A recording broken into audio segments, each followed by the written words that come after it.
कभी कभी अल्लाह हमें कुछ देने से पहले हमसे बहुत कुछ छीन लेता है, ताकि जब वो हमें दे तो हम उसकी कदर करना सीख चुके हों। ये कहानी भी वैसी ही है। हम टोटल 3 बहन भाई थे, मैं, मेरा भाई और हम सबसे छोटा एक और भाई। वो हम सबसे छोटा था, घर का सबसे प्यारा, सबकी जान। फिर एक दिन जिंदगी ने हमसे हमारे घर का सबसे छोटा चिराग छीन लिया। आज हम सिर्फ 2 रह गए, और जो गया वो सिर्फ एक भाई नहीं था, वो हमारी हंसी, हमारी उम्मीद, हमारी खामोश खुशियों का हिस्सा था। उसके बाद घर जिंदा था, मगर जिंदगी जैसे रुक सी गई थी। ना हमने कभी सोचा कि घर में फिर से किसी बच्चे के कदम बजें, और ना ही दिल ने कभी इजाज़त दी और ना हिम्मत रही। बच्चों की आवाज़ बस यादों तक महदूद हो गई थी, और हम खामोशी से तरसते थे किसी नन्ही सी हंसी के लिए, किसी छोटी सी आवाज़ के लिए जो कहे कि ज़िंदगी अभी बाकी है।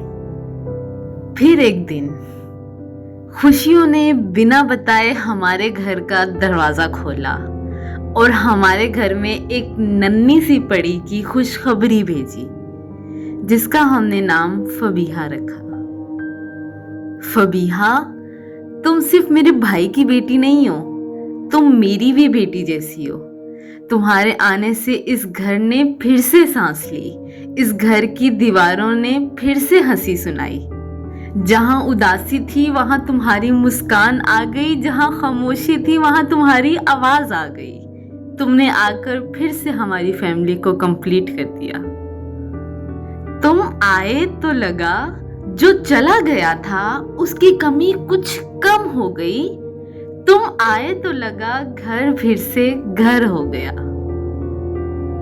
मैं अक्सर सोचती हूँ लोग बेटे और बेटी में फर्क करते हैं, मगर मेरी जिंदगी में ये फर्क कभी रहा ही नहीं। मेरे मामा बाबा ने कभी बेटी और बेटे में कोई फर्क किया ही नहीं था, इसलिए शायद मेरे दिल में कभी ख्वाहिश नहीं हुई कि बेटा ही हो। मुझे सिर्फ एक बच्चा चाहिए था जो घर को रोशन कर दे, और अल्लाह ने मुझे फबीहा के जरिए वो रोशनी दे दी।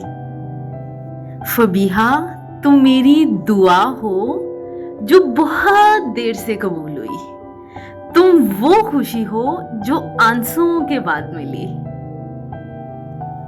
तुम्हारी छोटी सी हंसी हमारे लिए एक तोहफा है, तुम्हारा हर कदम हमारे लिए एक उम्मीद है। आज तुम्हारा बर्थडे है, और ये दिन सिर्फ तुम्हारा नहीं, हमारी अधूरी कहानी के मुकम्मल होने का दिन है। आज जब तुम हंसकर देखती हो तो लगता है सब ठीक हो गया है।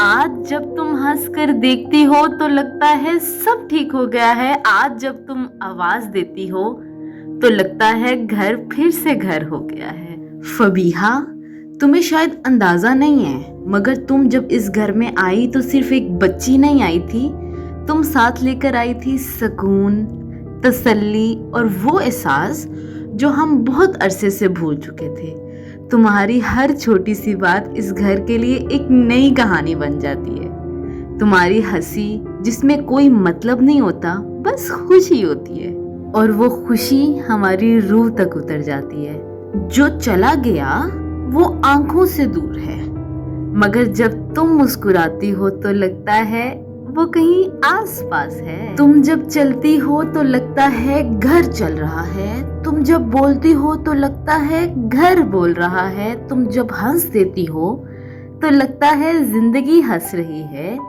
तुम मेरी जिंदगी का वो सफ़ा हो जिस पर लिखने से मुझे डर नहीं लगता। और फिर एक दिन जैसे ही ये कहानी यहीं मुकम्मल होने लगी थी, हमारी ज़िंदगी में सुकून आ गया था, तो ज़िंदगी ने एक और जुमला लिख दिया।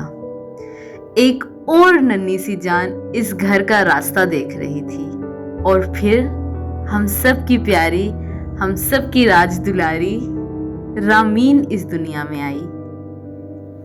रामीन, तुम इस कहानी का आखिरी हिस्सा नहीं हो, तुम इस कहानी की नई शुरुआत हो। तुम्हारी आंखों में अभी सिर्फ रोशनी है, अभी कोई दर्द नहीं, कोई याद नहीं। जहां फबीहा ने हमें जीना याद दिलाया, तो रामीन ने ये यकीन दिलाया कि ये खुशियां रुकती नहीं हैं, बढ़ती रहती हैं। एक बेटी ने घर को संभाला, दूसरी ने घर को उड़ा दिया। जो खाली था कल तक, आज दुआओं से भर दिया। फबीहा, तुम पहली रोशनी हो, और रामीन, तुम दूसरी सुबह हो। आखिर में हम बस इतना कहते हैं, अल्हम्दुलिल्लाह, अल्हम्दुलिल्लाह।